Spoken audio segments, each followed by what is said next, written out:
राधे राधे। श्रीमद् भागवत गीता के चौथे अध्याय ज्ञान योग का 37वां श्लोक। यथो एधांसि समृद्धो अग्नि भस्मात् कुरुते अर्जुन ज्ञान अग्नि सर्व कर्माणि भस्म ताकुरुत। तथा इस श्लोक का भावार्थ है कि हे अर्जुन, जैसे प्रज्वलित अग्नि लकड़ियों को भस्म कर देती है, वैसे ही ज्ञान रूपी अग्नि भी समस्त कर्मों को भस्म कर देती है। एक प्रेरणादायक कथा महर्षि वशिष्ठ की। प्राचीन काल में राजा विश्वामित्र बहुत प्रतापी और वीर राजा थे। वे एक बार शिकार खेलते हुए महर्षि वशिष्ठ के आश्रम में पहुंचे। वशिष्ठ मुनि ने उनका भव्य स्वागत किया और अपने आश्रम में मौजूद नंदिनी नामक दिव्य कामधेनु गाय के द्वारा पूरे राजा और उनकी सेना के लिए भोजन की व्यवस्था कर दी। राजा विश्वामित्र इस चमत्कार से आश्चर्यचकित हो गए और उन्होंने वशिष्ठ मुनि से वह गाय मांगी। लेकिन महर्षि वशिष्ठ ने कहा, यह कामधेनु आश्रम की संपत्ति है और यज्ञ कार्यों के लिए उपयोगी है, इसे मैं दे नहीं सकता। राजा विश्वामित्र ने बलपूर्वक कामधेनु को ले जाने का प्रयास किया, लेकिन महर्षि वशिष्ठ ने अपनी योग शक्ति से राजा की पूरी सेना को निष्क्रिय कर दिया। इस पराजय से आहत होकर राजा विश्वामित्र ने कठोर तपस्या करने का निश्चय किया। वे वर्षों तक घोर तपस्या में लीन रहे और अंततः दिव्य ज्ञान प्राप्त किए। यह ज्ञान इतना प्रभावशाली था कि राजा विश्वामित्र स्वयं ब्रह्मर्षि बन गए। पहले वे केवल बलशाली राजा थे, लेकिन ज्ञान रूपी अग्नि ने उनके सारे अहंकार और सांसारिक कर्मों को भस्म कर दिया, जिससे वे ऋषि के रूप में पुनर्जन्म ले सके। यह कथा दर्शाती है कि जब व्यक्ति सच्चे ज्ञान की साधना करता है तो उसके पुराने कर्म और संकल्प जलकर नष्ट हो जाते हैं और वह आत्मज्ञान के उच्चतम स्तर पर पहुंच जाता है। इस श्लोक से हमें यह शिक्षा मिलती है कि सच्चा ज्ञान हमारे पुराने पापों और बंधनों को जला सकता है। अहंकार को त्याग कर जब हम ज्ञान की साधना करते हैं तो हमें दिव्यता की प्राप्ति होती है। सांसारिक बल से ज्यादा प्रभावी आत्मज्ञान और आध्यात्मिक शक्ति होती है।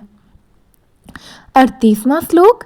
न हि ज्ञानेन सदृशं पवित्रमिह विद्यते तच्च स्वं योग्य संधिन कालेनान आत्मेन विन्दति। इस श्लोक का अर्थ है कि इस संसार में ज्ञान के समान कोई भी वस्तु पवित्र नहीं है।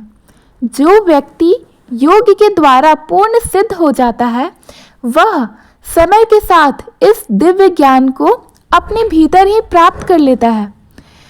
एक कहानी महर्षि वशिष्ठ और उनके शिष्यों की। प्राचीन समय में महर्षि वशिष्ठ के आश्रम में एक जिज्ञासु शिष्य आया जो सत्य की खोज में था। उसने गुरु से कहा, गुरुदेव, मुझे ऐसा ज्ञान दीजिए जिससे मेरा जीवन शुद्ध और पवित्र हो जाए। महर्षि वशिष्ठ मुस्कुराते हुए बोले, वत्स, संसार में ज्ञान से अधिक पवित्र कुछ भी नहीं है, पर इसे प्राप्त करने के लिए धैर्य और अभ्यास की आवश्यकता होती है। चलो मैं तुम्हें एक कथा सुनाता हूँ। चित्रकेतु एक महान राजा थे, परंतु उन्हें संतान प्राप्ति का सुख नहीं था। उन्होंने कई उपाय किए, परंतु कोई समाधान नहीं मिला। अंततः महर्षि अंगिरा ने उन्हें भगवान का भजन करने और सच्चे ज्ञान को प्राप्त करने की सलाह दी। चित्रकेतु ने कई वर्षों तक भगवान के नाम का स्मरण किया और धीरे धीरे उन्हें यह अनुभूति हुई कि असली आनंद किसी भी भौतिक वस्तु में नहीं, बल्कि आत्मज्ञान में है। वे ब्रह्म ज्ञान के मार्ग पर बढ़ते हुए और अंततः वेदों और उपनिषदों के गूढ़ रहस्य को समझने लगे। कुछ समय बाद उन्होंने आत्म साक्षात्कार कर लिया और संसार की मोह माया से मुक्त होकर भगवान की भक्ति में लीन हो गए।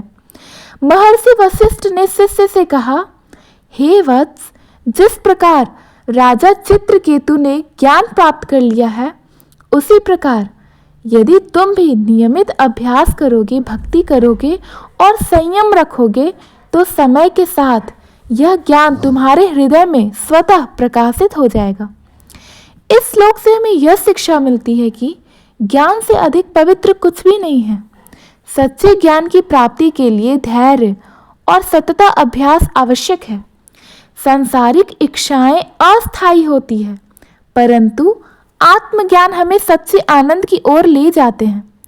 योग और भक्ति के माध्यम से ही सच्चा ज्ञान प्राप्त किया जा सकता है।